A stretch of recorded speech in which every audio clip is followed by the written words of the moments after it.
தொடர்ந்து பேசலாம். அதற்கு முன்னதாக இது தொடர்பான கருத்துக்களை பகிர்ந்து கொள்வதற்காக கல்வியாளர் திரு நெடுஞ்செழியன் இணைக்கிறார். அவரோடு பேசலாம். சார் வணக்கம். வணக்கம் சார். அமைச்சர் ஒரு மிகப்பெரிய குற்றச்சாட்டை வச்சிருக்கிறாரு. புதிய கல்விக் கொள்கையை ஏற்றுக்கொண்டால், மும்மணி கொள்கையை அனுமதித்தால் தமிழகத்திற்கான கல்வி நிதியை உடனடியாக விடுவிக்கிறோம், அரை மணி நேரத்தில் விடுவிக்கிறோம் அப்படின்னு மத்திய அரசு சொல்லுது அப்படின்ற ஒரு குற்றச்சாட்டை முன்வைக்கிறாரு. உங்களுடைய பார்வை?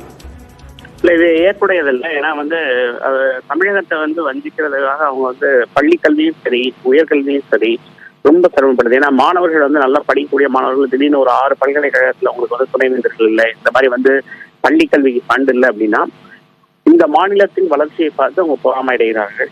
இல்ல அவங்களுக்கு அந்த மாநிலத்தின் வளர்ச்சியை எப்படியெல்லாம் தடைப்படுத்தணும் அப்படிங்கிறதுக்காக அவங்க எல்லா விஷயங்களும் பண்ணிட்டு இருக்காங்க.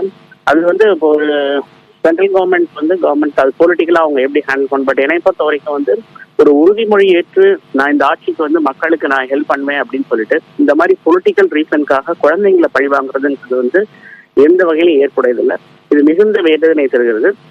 தமிழகத்தின் கல்வி வெகுவாக பாதிக்கப்படுகிறது.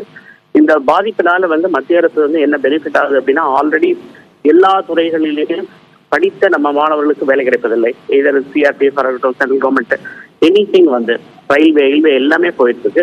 அப்படி இருக்கும் பொழுது இந்த சூழல்ல நம்ம மாநிலத்தை வஞ்சிப்பதற்கான எல்லா முயற்சிகளும் மிகவும் சிறப்பாக திட்டமிட்டு நடத்தப்படுகிறது. இதுல விக்டிம்ஸ் பெற்றோர்கள், மாணவர்கள், குழந்தைகள். கல்வியின் பாதிப்புங்கிறது நம்ம மாநிலத்தின் வளர்ச்சியை தடைபடுத்துகிறது தான் இது மிகுந்த கவலையை தருகிறது. நிச்சயமாக மத்திய அரசினுடைய நெருக்கடியை ஏற்க முடியாது அப்படின்னு தெரிவிச்சிருக்கிறீங்க. இணைப்பிலிருந்து கருத்துக்களை பகிர்ந்து கொண்டமைக்காக நன்றி திரு நெடுஞ்செழியன்.